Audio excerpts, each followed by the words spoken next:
الله ربي والإسلام ديني ومحمدا رسول الله.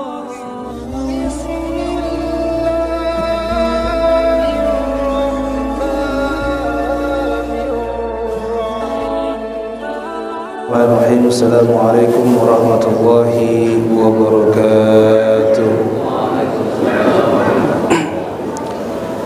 Alhamdulillah nahmaduhu wa nasta'inuhu wa nastaghfiruhu wa nastahdihi wa na'udzu billahi min shururi anfusina wa min sayyiati a'malina may yahdihillahu fala mudilla lahu wa may yudlil fala hadiya lahu.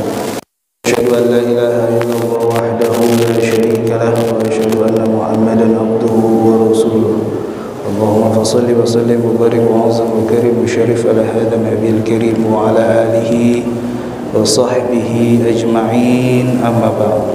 Ahibba'il kiram, jamaah Masjid Raya Al-Insan yang insyaallah kita semua dimuliakan oleh Allah Subhanahu wa taala. Alhamdulillah, thumma alhamdulillah, thumma alhamdulillah, thumma alhamdulillah. Pada hari ini kita masih diberikan kesempatan oleh Allah Subhanahu wa taala untuk sama-sama melaksanakan i'tikaf di masjid ini, dan juga diberikan kesempatan oleh Allah Subhanahu wa taala untuk sama-sama menjalankan ibadah puasa di bulan Ramadan tahun ini. Kita tidak tahu tahun depan apakah kita masih diberikan kesempatan atau tidak. Setidaknya di akhir Ramadan ini kita berupaya menjadi orang yang memuliakan bulan Ramadan, karena pada hakikatnya Lailatul Qadar itu adalah malam yang penuh kemuliaan, dan kemuliaan itu tentunya diberikan kepada orang yang mulia. Nah, orang yang mulia cirinya adalah orang yang memuliakan bulan Ramadan. Kita berdoa kepada Allah, kita memohon kepada Allah agar upaya kita untuk memuliakan bulan Ramadan pada tahun ini diijabah oleh Allah, sehingga kita dapat melaksanakan atau dapat melakukan ibadah di malam yang disebut dengan malam Lailatul Qadar. Amin ya rabbal alamin. Salawat dan salam tidak lupa kita junjungkan kepada baginda Nabi Muhammad SAW. Semoga kelak kita di hari akhir nanti mendapat syafaat dari Nabi Muhammad SAW. Bapak Ibu yang saya hormati, kita kembali melanjutkan kitab kita, kitab Rahmatul Ummah fi Ikhtilafil A'immah, kitab uji argumentasi dari 4 ulama madhab terkait masalah-masalah fikih. Ya. Kita kemarin sudah membahas yang disebut dengan bulan Ramadan. Memang kita semua sudah paham kalau orangnya sudah khatam terkait dengan bulan Ramadan. Tetapi ada sisi-sisi yang mungkin bisa kita pertegas, sisi-sisi yang mungkin kita bisa perdalam, sehingga pemahaman itu bisa merujuk kepada sebuah frame pemahaman yang besar, sehingga kita bisa memaknai bulan Ramadan dengan kacamata yang lebih dalam, sehingga proses untuk memuliakan bulan Ramadan itu lebih dalam lagi. Baik Bapak Ibu yang saya hormati, kita lanjutkan kepada pasal yang pertama. Bismillahirrahmanirrahim. Wajazani Sayyid Agir Husain bin Abu Syekh Yasin Farid bin Salim bin Taslim bin Nafa'in insyaallah bidairina amin. Faslun, pasal. Ittafaqu ala annal musafira wal marida. Ya. Semua ulama berittifaq ala anna sesungguhnya siapa musafir, orang yang melakukan bepergian, wal marid, orang yang sakit, ya, alladzi la yurja barahu, orang yang sakit yang tidak mungkin, ya, tidak mungkin diharapkan apa kesembuhannya, ya. Yubahu lahu ma'al fitr, maka dimubahkan bagi kedua kelompok ini membuka puasa. Artinya tidak puasa. Fa in soma, ya, kalau keduanya itu puasa tadi, ya, orang yang sakit dan orang yang musafir, kalau keduanya itu tetap melaksanakan puasa, maka fasah, ya, dibolehkan. Fa in darra, kalau itu dor membuatkan atau membuat efek daripada puasa itu menambah sakit, maka hukum puasanya jadi makruh. Nah, ini ada transisi hukum Pak Haji, dari yang wajib menjadi makruh. Ya, ingat dalam kaidah usul fiqh ad-daruratu yubihul mahdzurat, bahwa dalam keadaan darurat maka hal-hal yang mahdzur pun boleh dilakukan. Dalam hal ini hukum wajib kepada orang yang sakit, wajib puasa Ramadan kepada orang yang sakit itu merubah atau bertransisi menjadi makruh. Karena apa? Karena efek daripada dzornya itu, efek daripada mudorotnya itu. Ya, ini tahadus bin nikmah ketika ibu saya sakit, ya. Ketika ibu saya sakit, sakit keras, ya, cancer. Itu ketika bulan Ramadan, beliau ingin tetap melaksanakan ibadah puasa. Lalu saya katakan enggak ada kewajiban bagi orang yang sakit, ya, apalagi ini sakitnya adalah sakit keras, untuk melaksanakan atau melakukan ibadah puasa. Bahkan pada saat itu pun, ya, ini tidak boleh diikuti karena ini bukan bersifat fatwa, karena saya bukan seorang ulama.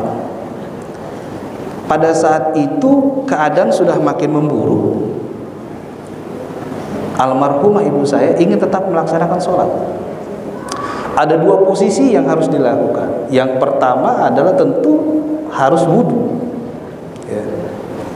Nah, tetapi masalahnya kalau beliau wudhu, maka air itu akan turun dan mengenai bagian yang terkena penyakit tadi. Nah, bagian yang terkena penyakit, ya, hasil kemoterapinya itu malah akan berdampak buruk. Lalu saya katakan wudhu tidak wajib untuk sholat, untuk beliau, ya. Lalu yang masalah selanjutnya adalah, oke, setelah tidak wajib wudhu maka bertayamum. Tapi masalahnya ketika tayamum, beliau harus mentayamumkan dirinya, ya, kita tayamum sendiri. Tapi masalahnya lagi muncul, yaitu beliau tidak bisa menggerakkan tangan, ya, tangannya itu nggak bisa bergerak. Lalu saya bilang, maka anak-anaknya yang mentayamumkan. Jadi kita yang mentayamumkan. Nah, pada satu sisi tidak ada anak-anaknya itu. Anak-anaknya lagi keluar, ya, suaminya lagi keluar, beliau sendiri. Nah, bagaimana keadaan itu? Saya bilang, ibu, cukup niat tayamum jika keadaan memang darurat. Tapi ini untuk ibu saya, bukan untuk dilakukan. Nah, pada saat itu beliau tetap melaksanakan sholat walau dalam keadaan terpaksa. Nah, dalam hal ini Islam itu yang perlu kita pahami adalah Islam itu agama rahmatan lil alamin. Ya, la yukallifullahu, a'udzubillah, la yukallifullahu nafsan illa wus'aha. Allah tidak pernah membebani suatu hal, suatu urusan terkait dengan hambanya kecuali kita bisa melakukan itu. Nah, dalam hal ini kita bisa memahami bahwasanya Islam itu ibadah kepada Allah juga mendapatkan porsi yang sama, yaitu dengan diberikan kemudahan. Nah, kemudahan itu berlaku pada orang yang musafir, ya, orang yang sedang melakukan perjalanan, dan orang yang dalam keadaan sakit, ya, posisinya. Ingat Pak Haji, strukturnya dulu ya. Strukturnya dulu kita pahami, ya. Kalau dalam metodologi penelitian, ya, dalam metodologi penelitian kita harus paham struktur ketika seorang author, seorang penulis itu membaca sebuah teks. Pertama di sini yang disebutkan adalah musafir dan marid, ya, yang tidak mungkin diharapkan atau yang sulit diharapkan kesembuhannya, maka dibolehkan al-fitr atau membuka puasa. Ya. Kalau dia puasa, maka dibolehkan, maka sah puasa. Akan tetapi kalau puasa itu memberikan mudarat, maka puasanya menjadi makruh. Kita lanjutkan. Wa qala ba'dul ahli zahir, dan telah berkata sebagian daripada ulama ahli zahir, la yasihhu shaum fis safari, tidak disahkan, ya, disahkan atau tidak sah puasanya orang yang sedang bepergian, ya. Nah, kita harus merujuk kepada, jadi gini, kalau dalam ilmu, ya, dalam ilmu pemahaman sebuah naskah, dalam penelitian saya seperti misalnya dalam penelitian saya seorang Syekh Abdul Rauf As-Sinkili yang menulis tentang Mir'atut Tulab, maka seorang yang sedang bepergian tidak disahkan puasanya karena bepergian itu memiliki effort, usaha, baik itu secara fisik ataupun materi. Nah, tetapi kembali bahwa yang dikatakan safar itu ketika kitab ini ditulis, orang dulu melakukan safar itu tidak seperti sekarang. Kalau sekarang kita kan bisa pakai pesawat terbang, kita bisa pakai kapal laut, kita bisa pakai kereta, mobil dan sebagainya. Artinya kemudahan itu tentu lebih banyak didapatkan oleh masyarakat atau manusia zaman sekarang karena pengaruh perkembangan teknologi dari revolusi industri. Apakah hukum ini masih berlaku? Nah, itu masih jadi masalah. Apakah hukum ini jadi masalah? Sama seperti halnya ketika saya menulis sebuah kitab yang berjudul maaf saya lupa kitab saya, bahkan saya kitab saya lupa. Ada sebuah diskusi ilmiah yang pada saat itu almarhum Profesor Jalaluddin Rahmat, ya, mengatakan terkait dengan Imam An-Nasai, Sahibun Nasai, itu meninggalnya karena dipukulin oleh orang, ya. Itu dalam kitab Tarikh Al-Kabir li Adz-Dzahabi, Imam Adz-Dzahabi, ya. Beliau berpendapat, Profesor almarhum, ya, berpendapat bahwa Imam An-Nasai meninggalnya dipukuli oleh orang.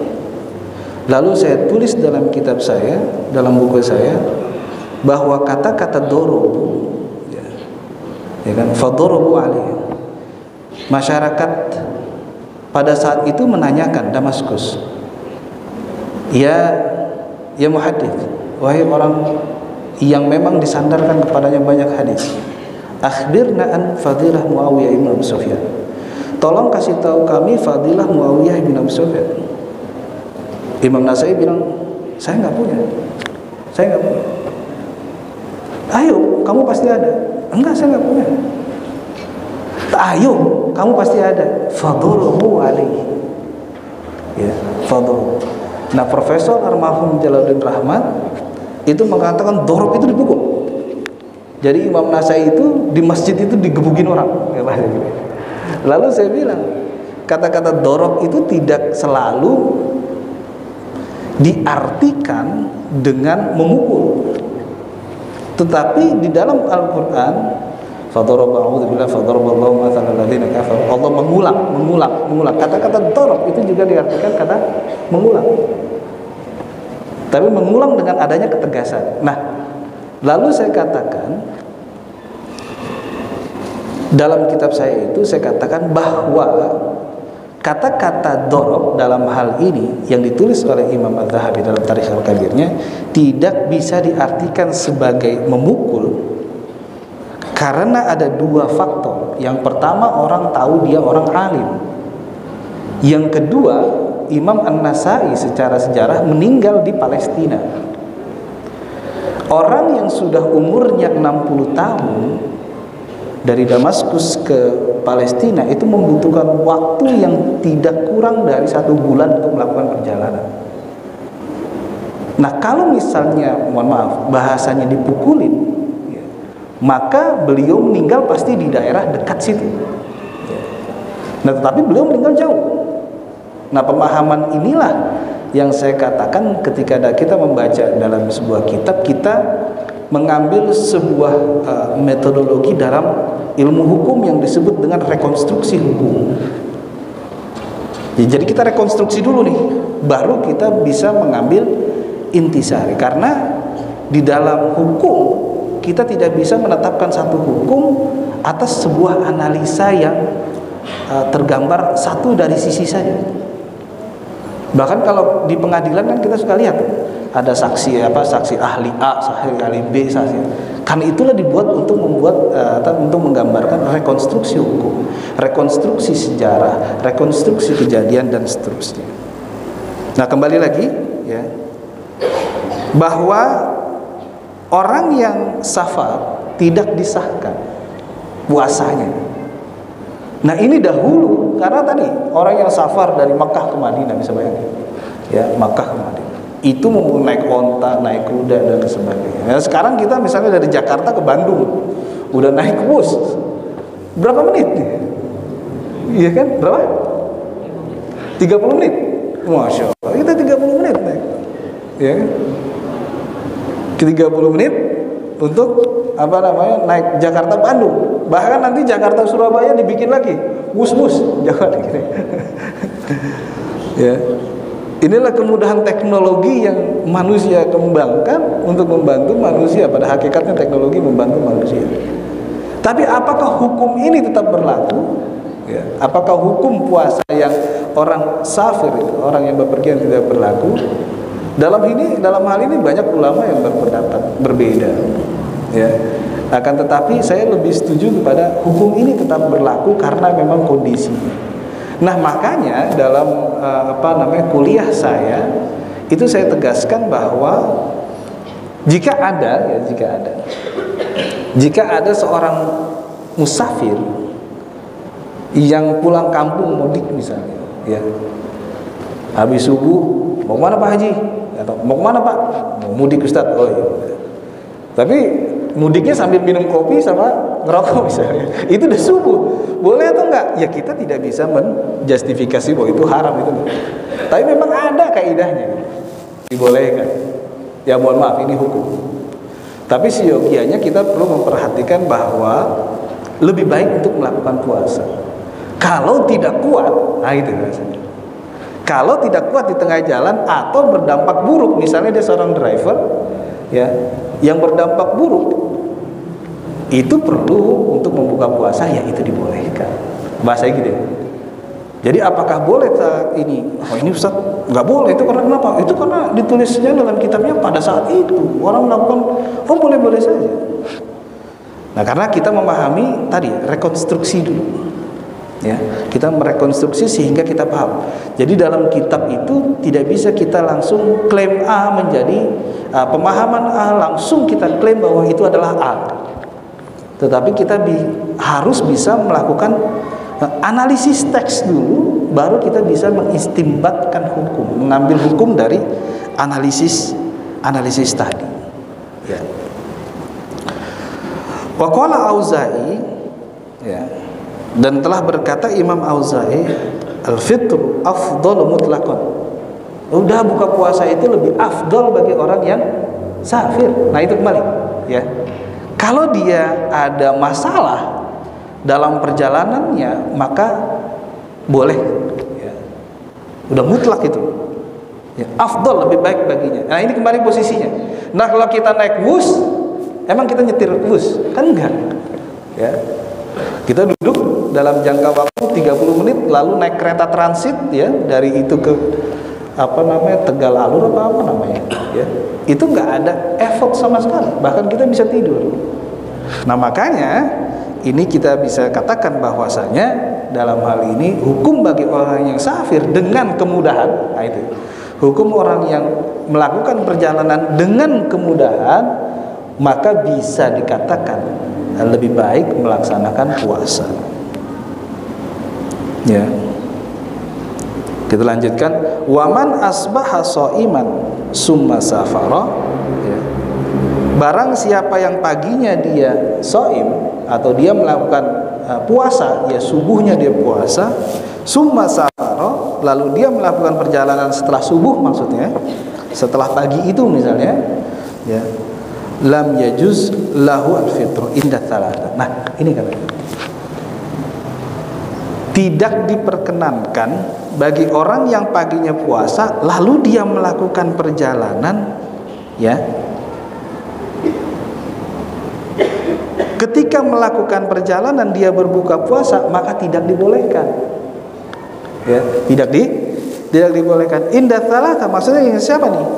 Imam Syafi'i dan Imam Hanafi, kecuali waqala Ahmad, kecuali Imam Ahmad yajuzul waqtarun zan. Kalau Imam Ahmad berkata boleh, dan ini pendapat ini juga dikatakan Imam Al-Muzani. Jadi kalau orang yang safar ya, paginya dia puasa ya, ketika di pertengahan ya, dia lalu berbuka puasa, itu nggak boleh ya, bahasa itu nggak diperkenan. Udah puasa aja, insya Allah dapat kemudahan dari Allah Subhanahu wa ta'ala. Nah ini pendapat siapa? Pendapat Imam Syafi'i, Imam Malik dan Imam Hanafi ya. Kita tekankan lagi, ada Imam Syafi'i di situ yang mengatakan tidak boleh. Wa qala Ahmad boleh ya.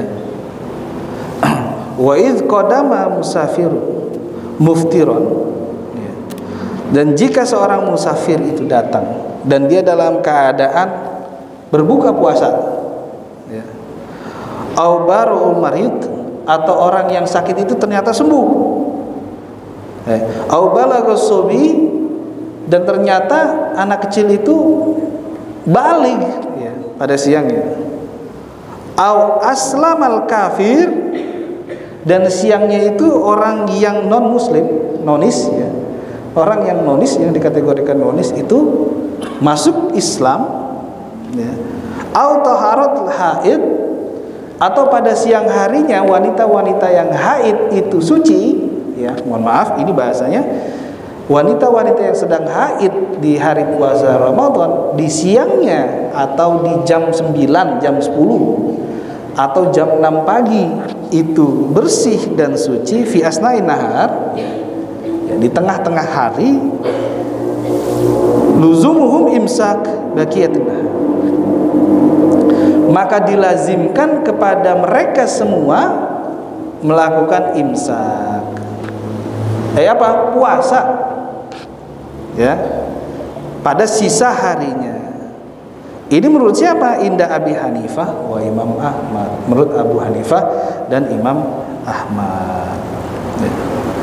Wa qala Malikun, dan telah berkata Imam Malik, yastahib lahu ashah min madhhab Syafi'i, maka disahkan juga istihbab ya, maka dicintai juga gitu. Dicintai juga menurut Imam Malik dan Imam Ahmad kalau orang yang tadi ya, ketika siangnya sudah selesai haid, siangnya sembuh ya, siangnya sampai, nah seorang musafir sampai, misalnya contoh, saya dari sini ke Cirebon misalnya, atau dari sini ke Surabaya, jarak tempuhnya saya tidak puasa dari subuh ya.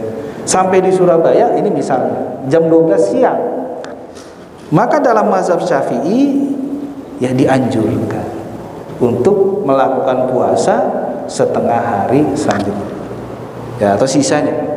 Wanita yang sedang haid tiba-tiba jam 9, jam 10, jam 12, maaf ya, ini sembuh, maaf bukan sembuh, selesai haidnya, maka dalam mazhab Syafi'i dilanjutkan puasanya. Ya. Ustadz, kan saya belum makan, ya, sebelum minum, emang bisa puasa? Bisa, kenapa nggak bisa? Yang penting kan ada kemauan. Nah jangan, Ustadz ini tanggung Ustadz jam 12 tanggung dikit lagi maghrib, masih jam 6 jam maghrib, ya. Artinya apa? Dalam hal ini ya diistihbabkan untuk melakukan atau melaksanakan puasa, ya. Karena tadi ya, kemuliaan bulan puasa itu tidak bisa didapatkan di bulan-bulan lain. Nah, itu ya, puasa di bulan Ramadan itu tidak bisa dilakukan di bulan lain. Itulah yang kemuliaan dari apa? Dari bulan puasa. Fa idza aslamal murtad, ya. Dan jika seorang yang murtad itu masuk Islam, ya, wajib qadha, ya, dan diwajibkan kepada mereka qadha. Qadha apa? Qadha puasa, mafata, ya. Puasa, mengqadha puasa yang, ya, terhadap puasa-puasa yang telah ditinggalkannya, minas, ya, min shaum, ya, fi hali riddatihi inda thalatha. Ini menurut Imam Malik, Imam Syafi'i, dan Imam Ahmad Ibn Hanbal, ya. Kalau aslamal murtad, ya, orang yang dahulunya muslim lalu irtad, lalu keluar dari agama Islam, ya, berpindah agama, ya, maka diwajibkan kepadanya apa? Qadha, ya. Man baddala dinah dalam Al-Qur'an, ya. Orang yang mengganti agamanya, ya. Orang yang mengganti agamanya dari yang tadinya dia bersyahadat muslim, lalu dia mengucapkan keimanan kepada agama-agama lain, ya. Mengucapkan keimanan kepada agama-agama lain, itu maka orang tersebut diwajibkan kepadanya apa? Mengqadha puasa yang telah ditinggalkan selama, bahasa ini, selama keadaannya sebagai seorang yang murtad. Ustadz, kalau 10 tahun gimana? Ya 10 tahun, ya. Ustadz, kalau 20 tahun gimana? Innalillahi. Ya, kita kadang-kadang mengqadha puasa yang kita tinggalkan 1 bulan aja, 2 hari, 3 hari, subhanallah, beratnya, nauzubillah. Betul Pak Haji? Ya, betul Bu Haji nggak? Ya gitu ya. Yang wanita ini, mohon maaf ibu-ibu, ninggalin puasa 7 hari, gantinya itu berat. Apalagi kalau 20 tahun. Innalillahi. Ya, innalillahi. Wa qala Abu Hanifah la yajib. Nah, kecuali kita pilih Abu Hanifah, enggak wajib. Ya, kita pilih Abu Hanifah, enggak wajib. Ya. Ya, kalau kita pilih Abu Hanifah enggak wajib. Ya. Tetapi orang yang orang yang mengganti agamanya, ya, bahkan itu dikatakan untuk diperangi, ya. Kalau di dalam naskah-naskah kuno diperangi. Tetapi itu tidak relevan kalau misal itu di sebuah negara, khususnya di Indonesia ini, yang dengan ideologi agama, yaitu ideologi negara adalah Pancasila. Nah, Bapak Ibu yang saya hormati, dari teks ini kita coba merekonstruksi. Yang pertama, musafir dan marid, ya.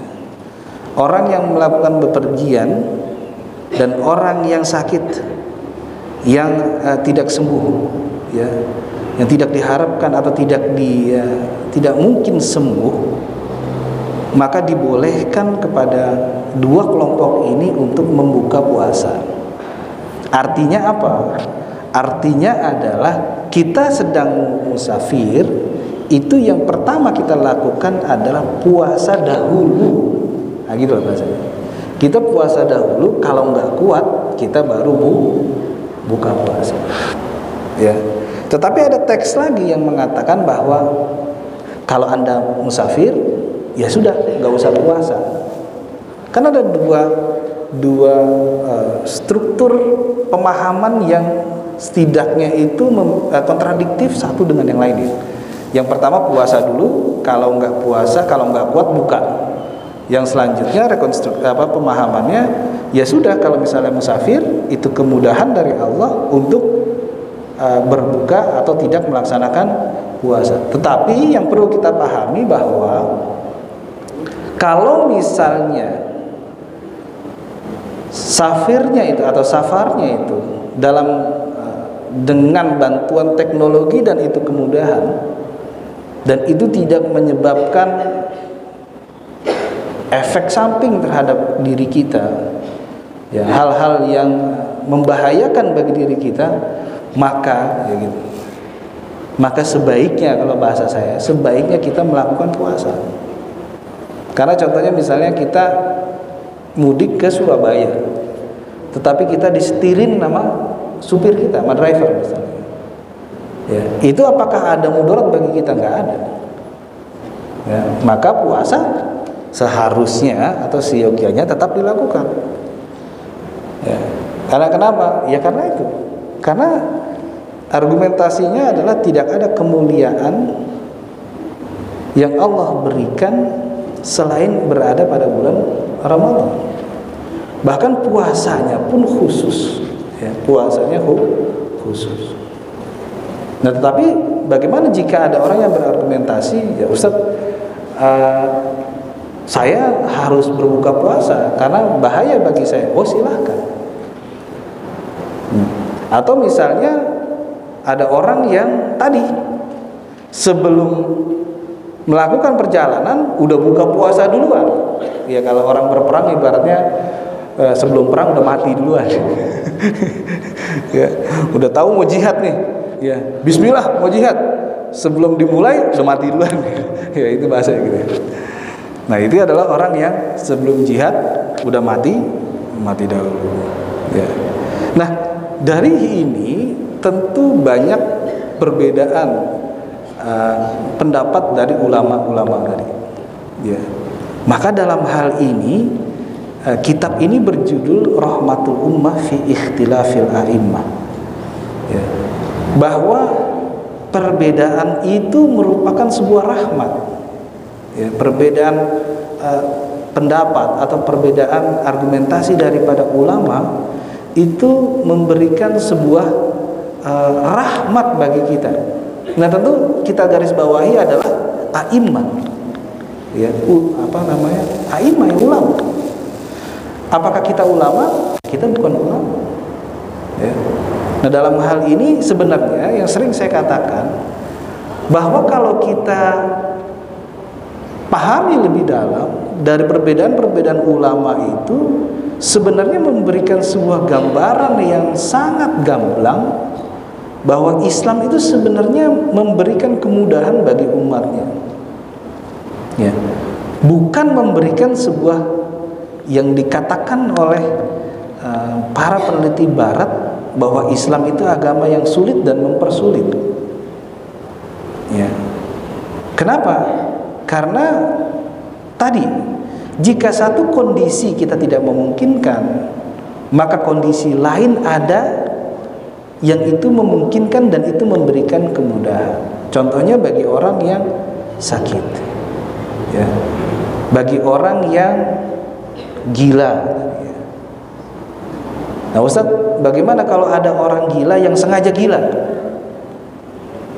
Ustaz, ada orang yang gila sengaja gila. Saya katakan orang yang gila itu pasti sebuah penyakit. Tapi kalau orang yang sengaja gila itu bukan karena penyakit. Mungkin karena ditagih utang. Ditagih utang sengaja gila dia, sengaja depresi. Tapi dalam hal ini kita bisa katakan orang yang gila, ya, orang yang nggak mungkin sembuhnya, maka itu tidak bisa dikatakan sebagai sengaja gila, ya, mohon maaf. Itu tidak bisa dikatakan sebagai penyakit. Nah, kembali lagi pada masalah gila dan sakit tadi. Bagaimana jika ada keluarga kita yang memiliki, mohon maaf, penyakit seperti autism? Oke, seperti autism atau seperti di atas autism. Ya, apakah mereka memiliki kewajiban untuk puasa atau tidak? Nah, ini kembali masalah lagi. Ya. Down syndrome, mohon maaf. Ada keluarga kita yang sakit, ya, bukan sakit sebenarnya. Penyakit itu adalah, bagi saya itu bukan sebuah penyakit, tapi itu sebuah kemuliaan bagi orang yang diberikan itu. Ada Down syndrome dan juga ada autism. Nah, kebetulan di keluarga saya ada dua-duanya, yang autism dan Down syndrome. Nah, jika ditanyakan apakah mereka wajib untuk puasa Ramadan, maka mereka dikategorikan sebagai orang yang marid, orang yang sakit dan sulit disembuhkan dalam hal ini. Tetapi ada yang Down syndrome-nya itu levelnya masih sedikit. Kalau bicara masih nyambung, disuruh sholat pun bisa, ya, baca Quran pun bisa. Apakah wajib kepada mereka? Ya, wajib. Ya, wajib pada mereka, wajib. Ya, kalau sadar, pada saat sadar maka dikategorikan wajib. Kalau tidak sadar, ya tidak wajib. Nah, perkembangan dari dunia medis ini tentu juga mempengaruhi dari pemahaman fikih yang kita pahami. Bahwa contoh simpelnya misalnya zakat profesi. Ketika zaman Nabi belum ada yang profesinya seorang programmer, ya, tidak ada profesinya seorang PNS, nggak ada, belum ada. Tetapi apakah itu ada? Ya, itu ada. Dan itu memungkinkan zakat itu, ya memungkinkan. Contoh misalnya zakat kayak Pak Haji Muhammad, zakat kontrakan misalnya. Apakah sekarang ada? Ya ada. Ya. Tapi zaman Nabi Muhammad apakah ada kontrakan? Belum ada. Nah, kalau transaksi digital, ya kartu kredit dan sebagainya, zaman setelah Nabi Muhammad pun sudah ada, tapi bentuknya bukan Mastercard dan Visa, tapi beda bentuknya. Nah, itulah Pak Haji yang kita bisa ambil bahwa rahmatul ummah dalam perbedaan ulama-ulama atau orang ahli, ya, dalam menyikapi sesuatu hal tentu memiliki rahmat bagi kita. Kembali lagi saya berikan informasi bahwa seluruh argumentasi atau pemahaman kita terkait satu hal belum tentu dikatakan iya oleh orang lain. Karena apa? Karena tingkat pemahaman kita dan kita mengambil intisari suatu hukum misalnya, itu bisa dilihat daripada kedalaman intelektual kita dan juga jarak atau jangkauan cara kita berdiskusi atau berinteraksi sosial, sehingga memungkinkan untuk terjadinya perselisihan tadi. Akan tetapi perselisihan itu ya, bukan sebuah cara, maaf saya ingat buku saya, namanya Kashful Haqa'iq an Ba'din Nazair, menyikap tabir terhadap argumentasi-argumentasi yang telah dikemukakan. Saya tulis khusus untuk almarhum Profesor Jalaluddin Rahmat berbahasa Arab, dan juga saya tulis khusus waktu itu untuk almarhum Bapak Kiai Haji Sarifuddin Amsir, ya, seorang ulama Betawi di Indonesia pada saat itu. Waktu itu saya sering ngaji di Tanah Abang, Masjid Tanah Abang. Saya berikan buku itu. Nah, saya katakan bahwa perbedaan saya atau gap yang pada buku ini bukan semata-mata untuk menjauhkan satu dengan yang lainnya, tetapi pemahaman ini saya buat hasil analisis rekonstruksi pada sebuah fenomena yang dikatakan oleh Profesor Jalaluddin Rahmat di sebuah konferensi internasional. Ya, jadi itu. Jadi perbedaan ulama tentu menghadirkan atau memberikan pemahaman-pemahaman yang lebih dalam terkait dengan agama ini. Nah, bagaimana kalau kita tidak tahu terkait dengan perbedaan itu, terkait dengan hukum? Ya, tidak ada caranya kecuali dengan ngaji, ya, kecuali dengan mengaji. Ya. Contohnya misalnya gini, Pak Haji, al-yad, tangan, kita tahu tangan ya. Kalau kita wudu, basuhnya sampai tangan sebelah mana? Tangannya sampai mana? Siku ya. Tapi tangan dari sini sampai sini ya, setuju ya? Kalau kita wudu di mana? Sini ya, sampai sini ya, sampai siku. Ini tangan bukan? Tangan. Tapi kalau kita had, melaksanakan hukum had, mencuri misalnya, yang dipotong sini, sini atau sini? Yang dipotong sini, sini atau sini? Sini ya? Ya, pergelangan tangan. Tapi bahasanya iyat juga. Ya, itulah. Nah, bagaimana kita tahu potongnya di sini, potongnya di sini, mohon maaf, potongnya di sini? Ya karena kita ngaji, ya gitu ya. Jadi kita ngaji. Loh, kalau kita nggak tahu, main potong aja tangan orang, kan bahasa gitu. Loh, kalau kita nggak tahu, Ustaz, ya itu kan sini. Karena di dalam hukum al-had, menegakkan had, itu potongnya sampai di sini. Berarti kita wudu sampai di sini aja, Ustaz. Wah, itu keblinger namanya. Itu keblinger namanya. Ya. Makanya kita paham dari situ.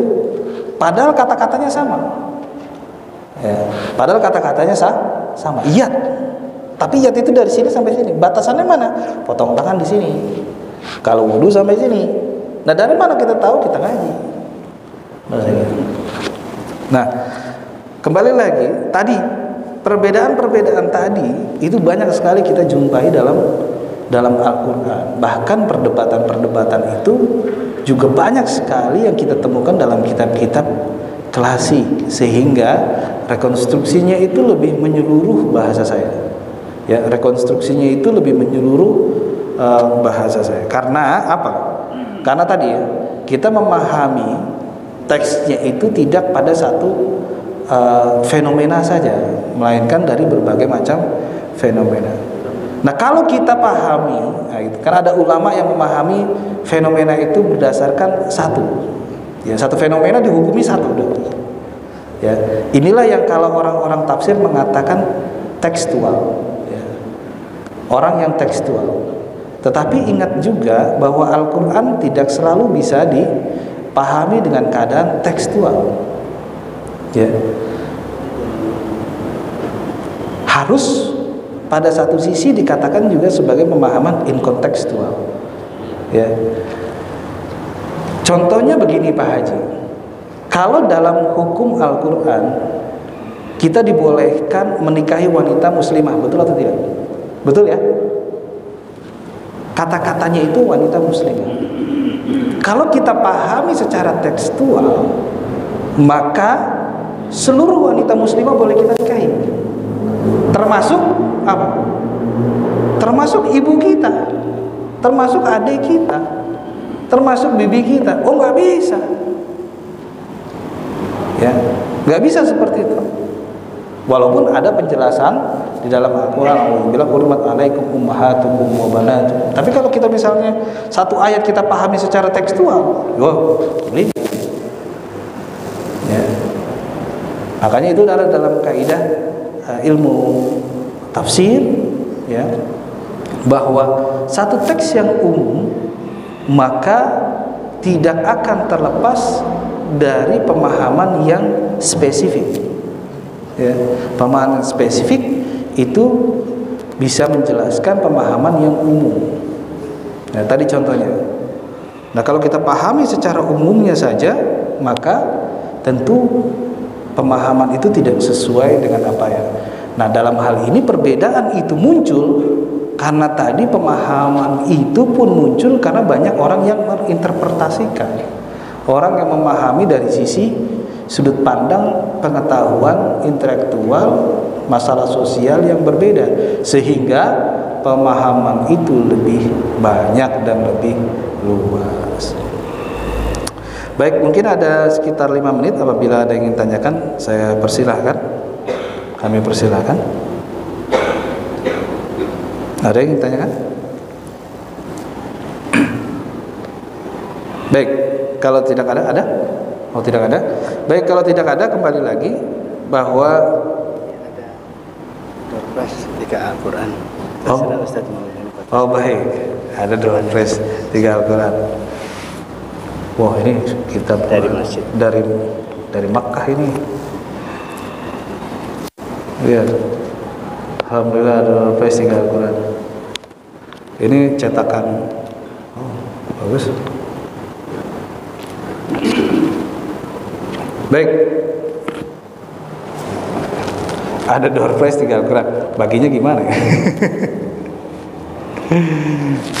Ya, ada yang bisa menjawab mungkin ya? Apa? Yang menjawab. Yang pertama, kalau saya kasih pertanyaan yang mudah, nah ini. Kalau saya kasih pertanyaan yang mudah, maka tentu semua sudah pada paham. Gimana? Tunjuk duluan. Baik. Ya. Baik. Hal ini saja ya.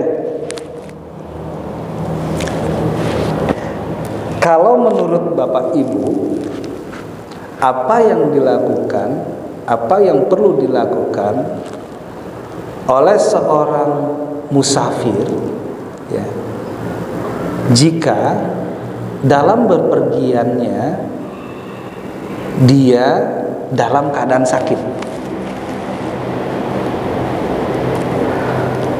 apa yang dilakukan seorang musafir dalam bepergiannya dalam keadaan sakit untuk menyikapi puasa Ramadannya? Ada yang bisa menjawab? Silakan Ustaz. Kenapa tidak berpuasa? Ada mudaratnya. Baik, silakan diambil nanti Ustaz. Baik. Nah, itu hasil dari rekonstruksi ya. Jadi ketika kita merekonstruksi, jadi ketika kita sebuah hukum kita rekonstruksi, bahwa pemahamannya itu akan lebih dalam. Baik, selanjutnya apa? Boleh. Kalau tadi kasusnya sedang musafir, dia sakit, memang mungkin berbedanya akhirnya dia tidak berpuasa. Tapi kalau saya tadi sudah niat, saya akan berpuasa dan dia akan berpuasa untuk iftar, untuk puasa yang sangat baru itu tadi. Iya. Nah, kembali lagi kondisinya ya. Tadi seorang musafir ya, dia udah niat mau puasa nih, tapi dalam keadaan sakit. Nah, kita rujuk dulu. Jadi kita rekonstruksi. Ini sakitnya di tengah jalan atau memang dia sakit dari awal? Tengah jalan ya. Baik. Yang kita katakan ada 2 kondisi yang harus kita pahami. Sakitnya di mana? Misalnya contoh begini. Dia seorang musafir bepergian, lalu dia sakit. Nah, kita katakan sakitnya itu di mana? Kalau dia sakit di tengah jalan, nah iya, sakitnya di tengah jalan. Nah, ini beda dengan kalau kita rekonstruksi dengan sakit yang tadi. Ya, tadi itu adalah orang yang misalnya sakitnya dari awal. Contohnya misalnya, mohon maaf, orang yang sakit diabetes. Diabetes sakit nggak? Bisa sembuh nggak? Ya sulit lah ya katakan. Atau orang yang stroke sakitnya. Nah, 2 kondisi ini berbeda Ustaz. Yang pertama kondisi misalnya dia stroke dan diabetes atau jantung ya. Tetapi satu kondisi adalah orang yang sakit ketika perjalanan. Nah, dalam hal ini bisa disikapi. Orang yang melakukan perjalanan dengan kondisi yang parah, ya mohon maaf parah. Kalau dikatakan parah itu adalah memang sudah betul-betul tidak bisa berdiri, ya, tidak bisa berdiri, tidak bisa jalan. Kalau dia sudah niat dan kondisinya makin memburuk, nah kembali lagi, ketika perjalanan kondisinya makin memburuk, atau ada sebuah kasus orang ini wajib, bahasa katanya wajib minum obat, maka puasa itu tidak sah. Wajib minum obat. Kenapa? Kalau nggak minum obat chaos nih orang. Ada nggak yang seperti itu? Ada ya. Nah, itu. Tapi kalau misalnya mohon maaf, sakitnya apa Ustaz? Oh, saya sakit udah lama Ustaz. Apa? Asam urat. Ya puasa lah. Ya. Atau misalnya kayak bapak saya, mau nggak puasa Pak, mal. Kenapa? Sakitnya? Sakit apa Pak? Ini saraf kejepit. Ya itu mah. Itu mah urusan udah umur saraf kejepit. Ya puasa. Tapi kata dokter harus minum obat. Insya Allah sembuh kalau ada di bulan Ramadan. Kayak gitu. Nah tapi kalau misalnya dia dalam keadaan perjalanan, lalu dia sakit. Nah ini sakit yang dadakan. Bisa jadi masuk angin, flu dan sebagainya, ya. Atau ya flu dan sebagainya. Atau terkena serangan jantung. Ya kalau serangan jantung udah pasti buka puasa. Karena udah langsung bypass, udah langsung masuk rumah sakit. Masa rumah sakit mau diinfus, tunggu Pak dokter, saya lagi puasa. Ya nggak bisa, mau meninggal kan nggak bisa. Ad-darurat ya bil ma'durat. Nah tapi kalau misalnya tiba-tiba pusing, nah ini yang masalah itu kan kalau flu. Ya, kalau flu itu kan badan udah meriang segala macam. Nah, tapi kita pahami dia muntah apa enggak? Kayak gitu bahasanya. Oh, Ustaz, tadi dia muntah. Ya muntahnya udah batal puasanya. Ada gitu. Oh, Ustaz, ini meriang nih. Masih kuat enggak? Masih Ustaz. Ya puasa. Saya enggak kuat, buka puasa. Jadi gitu ya. Nah, keadaannya. Jadi kalau sakitnya dari awal, ya, sakitnya tadi misalnya asam urat, lambung dan sebagainya, puasa aja. Kalau nggak bisa Ustaz, nggak bisa. Ya, saya sakit lambung Ustaz, saya harus makan ya. Oh silakan makan. Ada kenapa? Ya ntar diganti, bahasa gitu kan.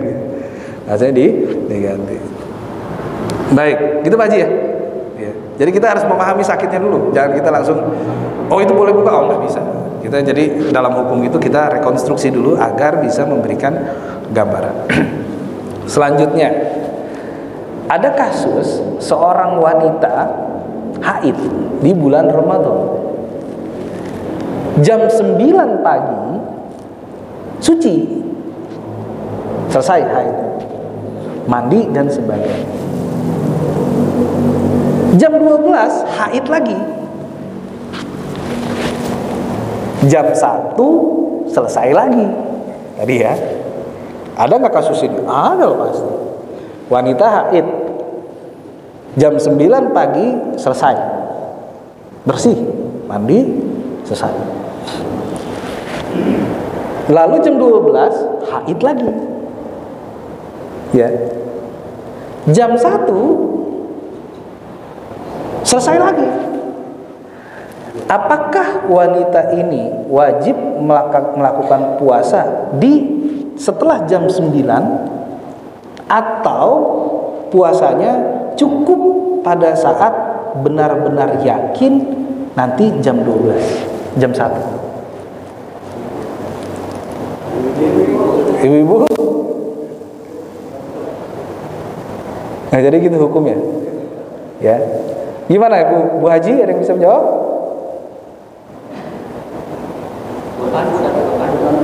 Gimana? Puasa, jam berapa puasa? Jam? Habis sahur. Ya kan lagi haid. Jam berapa? Habis bersih jam 9 puasa. Terus? Buka? Jam 12? Masih? Nggak puasa lagi. Ya, baik. Itu jawaban yang benar Pak. Jadi silakan dengan Ibu Haji siapa. Ya. Jadi gitu ya. Nah, tetapi ada ikhtiar. Ya. Jadi ada sebuah gini. Misalnya gini. Kita ya seorang wanita memahami bahwa dalam historical medicnya, ya, dalam historical medic wanita itu selalu begitu. Mohon maaf. Jadi berhenti ya, selesai lalu pasti nanti dia keluar lagi, mohon maaf ya bahasa gitu, dari historical medic itu. Nah bagaimana dengan orang ini? Tadi kan kelihatan, selesai, udah mandi, puasa. Datang lagi jam 12, ya udah batal lagi puasanya. Ya. Tapi habis itu jam 1, jam 2 selesai lagi sampai maghrib misalnya. Nah itu kan bisa. Tetapi kalau ada historical nedik, mana yang lebih didahulukan? Apakah mengikuti pattern tadi atau membablaskan? Udah, Ustaz, saya pasti nanti keluar lagi. Ya. Jam 12 atau 3 jam atau 4 jam karena saya biasanya seperti itu. Ya. Mana yang lebih baik? Nah, yang lebih baik adalah mengikuti pattern yang pertama. Jadi selesai, ya, selesai mandi langsung puasa. Ya, mandi langsung puasa. Lalu jam 12 datang lagi, ya putus lagi. Jam 1 selesai, ya puasa lagi. Nah, tapi ada masalah Bu Haji, Pak Haji. Bagaimana kalau wanita yang sedang haid tadi sedang safar, sedang melakukan perjalanan dengan menggunakan moda transportasi umum? Lah kan nggak mungkin, ya kan? Nggak mungkin. Selesai haid jam 9 mandi, mau mandi di mana? Di bus? Kan nggak mungkin. Mau mandi di kereta kan nggak mungkin. Bablas. Nah maka dihukumi. Nah kata-kata di sini baqiyatun nahar. Nah Imam Syafi'i menjelaskan baqiyatun nahar. Apa? Sisa daripada siangnya. Nah kalau siang atau misalnya zuhur, setelah zuhur dia sudah selesai, bahasa gitu, maka setelah zuhur itu dia puasa. Ya gitu ya. Jadi setelah zuhur dia puasa. Ustadz, saya itu habis asar Ustadz, selesai haidnya. Apakah puasa atau tidak? Nah ini masalah lagi. Tanggung mau puasa gimana? Ya. Kalau kita memahami baqiyatun nahar, maka setelah asar pun tetap puasa. Ya gitu ya. Jadi sisanya berapa? Ya puasa aja. Ya kecuali sifatnya tadi ya, oh tanggung Ustaz 3 jam lagi. Nah itu urusan Anda dengan Allah, bukan urusan kita. Ya, kita memahami itu. Baik, satu Al-Quran lagi. Menurut Bapak, Ibu, siapa sih yang dikatakan dengan ulama? Orang seperti apa sih yang dikatakan sebagai ulama? Seperti saya misalnya, atau seperti ustadz dikatakan ulama, seperti kiai dikatakan ulama, atau seperti Gus Baha misalnya seperti ulama, seperti Gus Dur misalnya ulama, seperti Profesor Quraisy Shihab seperti itu dikatakan ulama, atau seperti Pak Haji Muhammad dikatakan ulama karena dia banyak ngaji misalnya gitu. Penempatan kategori ulama itu seperti apa sih pemahaman, atau siapa yang dikatakan ulama? Ada yang bisa menjawab? Sebenarnya saya sudah menjelaskan ulama dari pemahaman kita sebagai orang awam. Kira-kira ulama seperti apa yang dikategorikan sebagai? Kan kita suka tuh mendengar tuh, apalagi ketika pengen pemilu tuh, ya ijtihad ulama kebun jeruk, ya misalnya kan orang kebun jeruk. Ijtihad ulama kebun jeruk, saya memenangkan Haji Muhammad sebagai Presiden Indonesia kan gitu. Isinya cuma Ustadz Kamal Fikri sama Ustadz Haji Muhammad misalnya. Ya. Kira-kira ulama itu seperti apa kategorinya? Apakah ulama yang punya pondok pesantren, atau ulama yang pakai Alphard? Atau bisa dikatakan ulama kalau punya murid banyak? Sebenarnya alim ulama itu seperti apa? Ada yang bisa menjawab?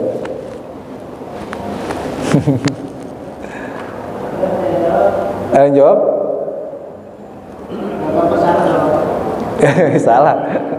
Salah ya nggak apa-apa. Masa takut salah? Hidup ini pasti salah. Silakan Ustaz. Ulama adalah seseorang yang memahami tentang ilmu fikih dan tauhid yang lebih dari orang-orang biasa. Orang-orang biasa. Oh berarti saya bisa dikatakan ulama ya? Oh. Berarti ustadz bisa dikatakan ulama. Menurut Pak Haji, ustadz bisa dikatakan ulama? Bisa Pak. Bisa, kenapa? Karena dia haji kan Pak, karena dia ilmunya belum begitu jauh, Pak, cuma sekedar haji saja. Sekedar haji saja. Oh, karena pemahaman ustadz di kita bias ya. Ya kan? Imam sholat wajib juga dikatakan ustadz ya. Iya. Baik, ini benernya cuma setengah Pak Haji. Jadi sekurangnya setengah ya. Ya silakan Pak Haji. Sudah ada effortnya untuk menjawab. Lengkapnya disempurnakan. Oh gitu ya, baik. Jadi gini Pak Haji, yang dikatakan ulama, pemahaman ulama, alim ulama itu, ya, ada ustadz, ada kiai, ada ulama. Simpelnya seperti ini, walaupun itu argumentasi saya kurang sesuai, tapi untuk orang kita yang awam itu kita pahami seperti ini. Kalau ustadz itu biasanya kitabnya satu, ya, pemahamannya satu.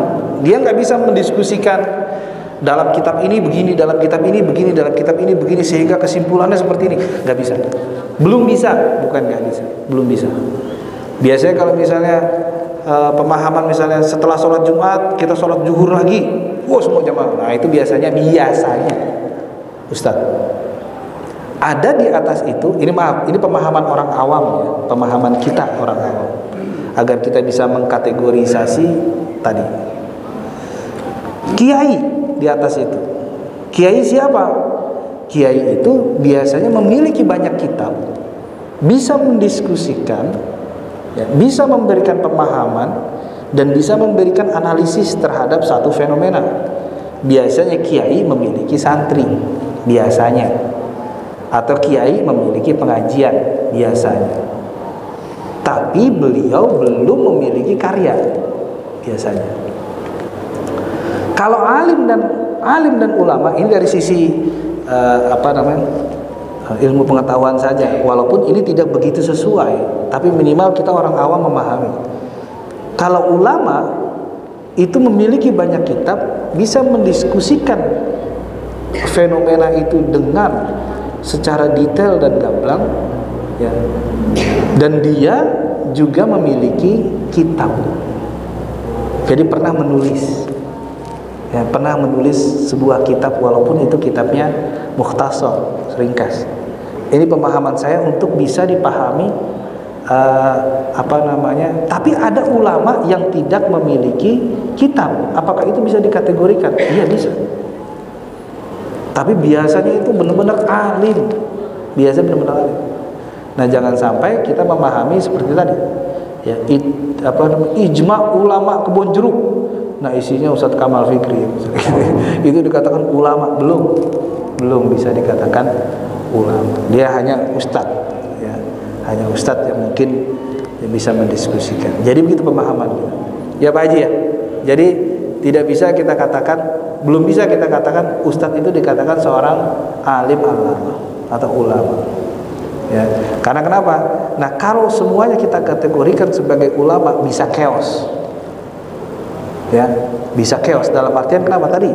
Mengistimbatkan hukum tidak sesuai dengan proporsinya, tidak sesuai dengan kadarnya, tidak sesuai dengan fenomena yang akan dibahas, sehingga tanda kutip, sehingga fenomena di masyarakat itu memahami Islam sebagai bagian yang kaku.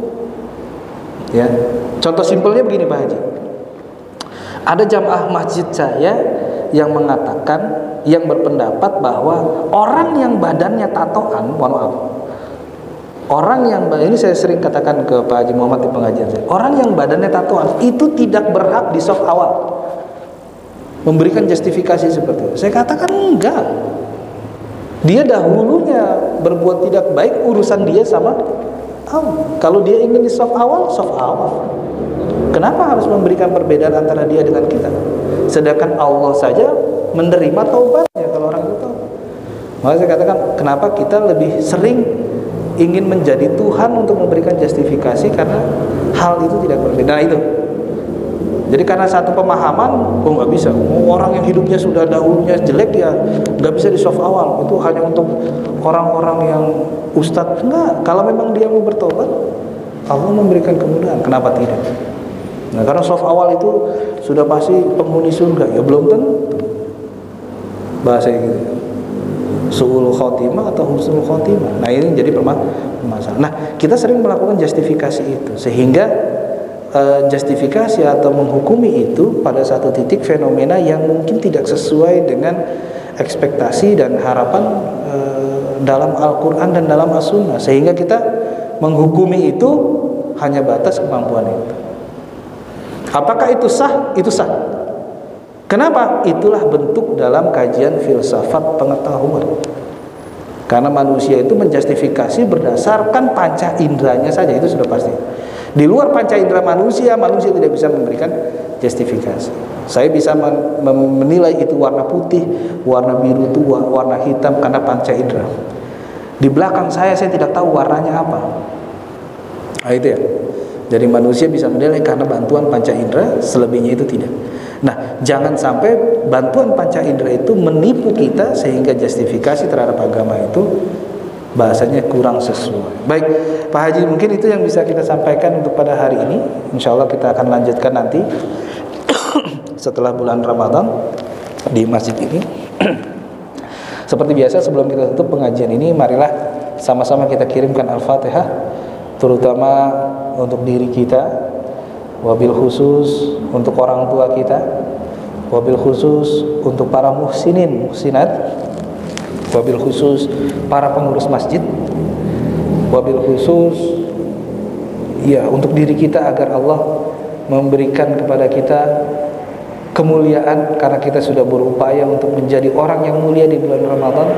Dengan kemuliaan ini tentu Allah memberikan kita kenikmatan dan kemuliaan untuk bisa ibadah di malam Lailatul Qadar.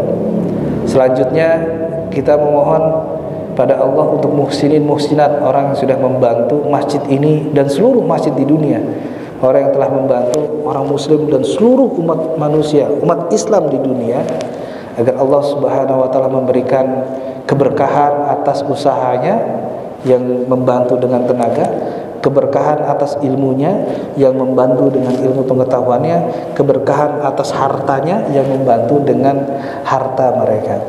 Dan juga kita memberikan membacakan Al-Fatihah untuk para pengurus masjid, agar Allah Subhanahu wa taala memberikan keberkahan dunia akhirat bagi kita dan mereka. Ala hadhihi niyyah wa bi kulli niyatin salihah wa ila hadratin Nabi Mustafa Rasulullah sallallahu alaihi wasallam. Al-Fatihah. A'udzu billahi minasy syaithanir rajim. Bismillahirrahmanirrahim. Alhamdulillahi rabbil alamin. Ar-Rahmanir Rahim. Maliki yaumiddin. Iyyaka na'budu wa iyyaka nasta'in. Ihdinas siratal mustaqim. Siratal ladzina an'amta 'alaihim ghairil maghdubi 'alaihim waladdallin. Amin. Baik Bapak Ibu yang saya hormati, mohon maaf bila ada kesalahan. Marilah sama-sama kita tutup forum ini dengan sama-sama membaca Alhamdulillah. Wallahu muwaffiq ila thoriq. Wassalamualaikum warahmatullahi wabarakatuh. Sallallahu